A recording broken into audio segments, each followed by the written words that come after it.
Bom dia, amados irmãos, que a graça e a paz do nosso Senhor Jesus estejam com todos. Hoje a nossa leitura e meditação é do livro do profeta Isaías, capítulos 59 e 60. No capítulo 59, o Senhor volta a falar dos pecados do povo e da sua oferta de salvação por causa da aliança com Abraão. Apesar disso, Deus libertará o seu povo puramente por causa do seu próprio nome. O profeta Isaías, já nos primeiros versículos, corrige o erro daqueles que haviam declarado que Deus não respondia às orações do povo, conforme o capítulo 58. Versículo 1. Eis que a mão do Senhor não está encolhida para que não possa salvar, nem surdo o seu ouvido para não poder ouvir. Alguns questionaram a capacidade de Deus de cumprir suas promessas e ouvir orações. Todavia, a resposta é direta no verso de número 2. Mas as vossas iniquidades fazem separação entre vós e o vosso Deus, e os vossos pecados encobrem o seu rosto de vós, para que vos não ouça. O nosso Deus não é como as imagens de escultura que têm ouvidos e não ouvem. A questão é que ele escolheu não ouvi-los por causa do pecado. Aprenda que o pecado impede as orações de serem respondidas. Enquanto não houver arrependimento e confissão, não há perdão. Salmo 66, verso 18. Se eu acalentasse o pecado no coração, o Senhor não me ouviria. O povo estava afundado no pecado. Todo tipo de pecado era praticado. Versículo 4. Ninguém há que clame pela justiça, ninguém que compareça em juízo pela verdade. Confiam no que é nulo e andam falando mentiras, concebem o mal e dão à luz a iniquidade. Seus pensamentos são vãos, como a teia de aranha que depois de pronta torna-se algo frágil e insignificante, conforme o verso 6. No verso número 7, o Senhor diz assim: os seus pés correm para o mal, são velozes para derramar o sangue inocente, os seus pensamentos são pensamentos de iniquidade, nos seus caminhos há desolação e abatimento. Como resultado de tantos pecados, nenhum deles poderia desfrutar da verdadeira paz. Verso 8. Não conhecem o caminho da paz, não há justiça em suas veredas, eles as transformaram em caminhos tortuosos. Quem andar por eles não conhecerá a paz. Observamos no verso 9 até a parte A do verso 15 as consequências desastrosas dessa depravação de vida tão claramente expostas. Precisamos compreender que para consertar as questões com Deus sempre começa com a admissão do pecado. Para aqueles que uma vez andaram com o Senhor, a alienação espiritual é uma experiência terrível. O remanescente reconheceu as consequências de seus atos. As coisas eram escuras e sombrias. Sem a luz da revelação divina, andavam como cegos. É interessante a última parte do versículo 10, que diz assim na nova tradução da linguagem de hoje. E em plena flor da idade, parecemos mortos. Por quê? Porque o pecado destrói a nossa vida completamente. A partir do verso 12 ao 15, vemos um tom de confissão do povo. O remanescente reconheceu que seus problemas surgiram devido aos inúmeros pecados. Verso 12. Porquanto são muitas as nossas transgressões diante de ti, e os nossos pecados testemunham contra nós. As nossas transgressões estão sempre conosco, e reconhecemos as nossas iniquidades. Todavia o Senhor é misericordioso e diante da confissão do povo ele observou que não havia intercessor, nenhum ajudador e que somente ele mesmo poderia providenciar salvação àquele povo e não só àquele povo, a toda a humanidade. Verso 16. Ele viu que não houve ninguém, admirou-se porque ninguém intercedeu, então o seu braço lhe trouxe livramento e a sua justiça deu-lhe apoio.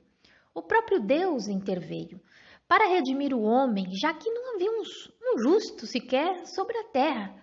Afinal, somente Deus é capaz de perdoar o pecado e mudar o coração de uma pessoa. O seu próprio braço lhe trouxe salvação na pessoa de Jesus Cristo, que sozinho foi revestido da justiça imaculada e impenetrável dos dardos de Satanás. No verso 17, Isaías descreveu Deus como se estivesse preparando-se para uma batalha contra a injustiça e a transgressão. Como um guerreiro, Deus sai para lutar em favor do seu povo. Ele utilizou a justiça, salvação, vingança e zelo. Verso 17. Vestiu-se de justiça como de uma couraça e pôs o capacete da salvação na cabeça, pôs sobre si a vestidura da vingança e se cobriu de zelo como de um manto. Ele trará a devida paga aos seus inimigos dentro e fora de Judá, conforme o verso 18. Devido a isso, as pessoas em todos os lugares reconhecerão a sua glória e majestade.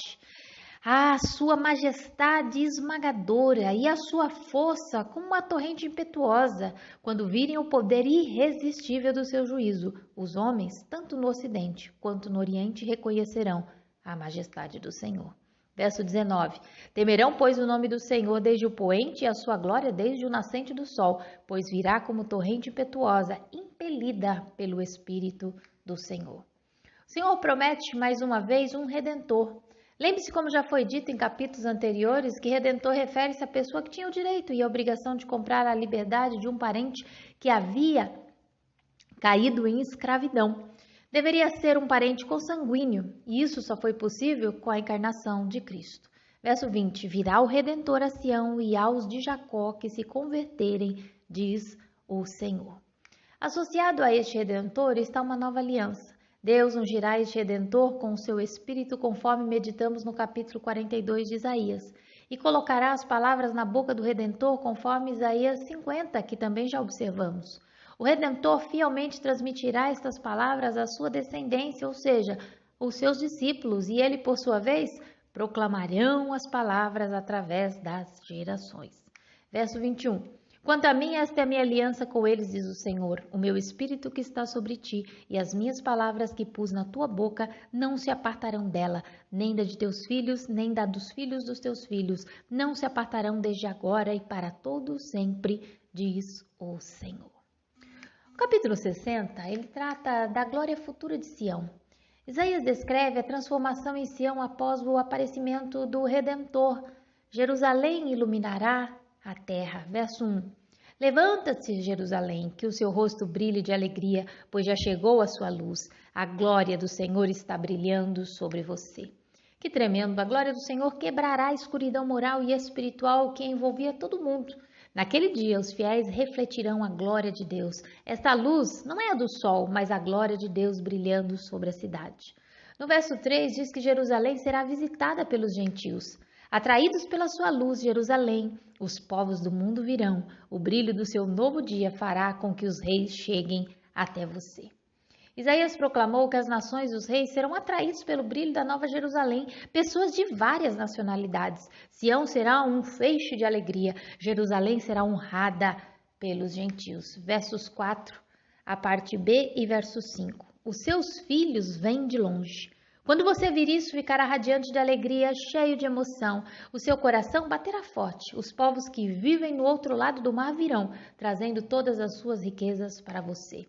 No mar Mediterrâneo, o profeta podia ver as velas dos navios de Tarse vindos do oeste. Esses navios trarão mais adeptos e riqueza. Todas essas pessoas virão e conhecerão o Senhor e, portanto, virão a Sião, cantando louvores. Verso 10. O Senhor diz a Jerusalém: estrangeiros reconstruirão as suas muralhas e os reis deles trabalharão para você. Eu estava irado e por isso a castiguei, mas eu a amo e tenho compaixão de você. Que maravilhosa graça deste nosso Senhor. Estrangeiros, eles destruíram as muralhas de Jerusalém física, mas estrangeiros se juntarão na edificação da Sião espiritual. Verso 11. As tuas portas estarão abertas de contínuo, nem de dia nem de noite se fecharão, para que te sejam trazidas riquezas das nações e conduzidos com elas os seus reis. Em uma antiga cidade murada, os portões eram fechados ao cair da noite para manter os invasores, saqueadores, criminosos e outros indivíduos potencialmente perigosos de longe da cidade. Vemos aqui a mais completa segurança. As portas permanecerão sempre abertas. As nações, ao invés de atacarem, trarão tributo. Apocalipse capítulo 21, versos 25 e 26. Suas portas jamais se fecharão de dia, pois ali não haverá noite. A glória e a honra das nações lhe serão trazidas.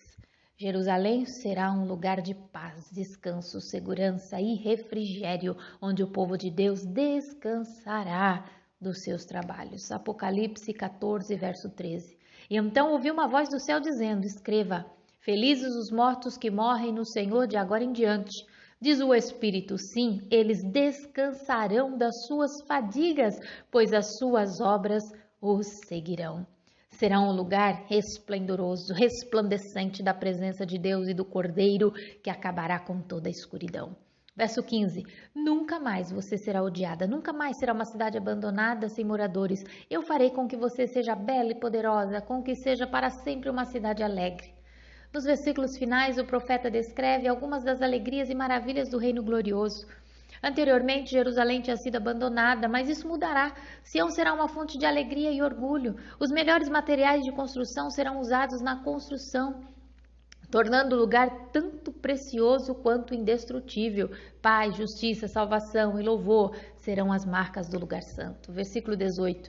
Não se ouvirá mais falar de violência em sua terra, nem de ruína e destruição dentro de suas fronteiras. Os seus muros você chamará salvação e as suas portas louvor. Não poderia ser diferente, dado a presença contínua do Senhor, o nosso Deus. Verso 19. Nunca mais o sol a iluminará de dia, nem a lua de noite, pois eu, o Senhor, serei para sempre a luz, e a minha glória brilhará sobre você.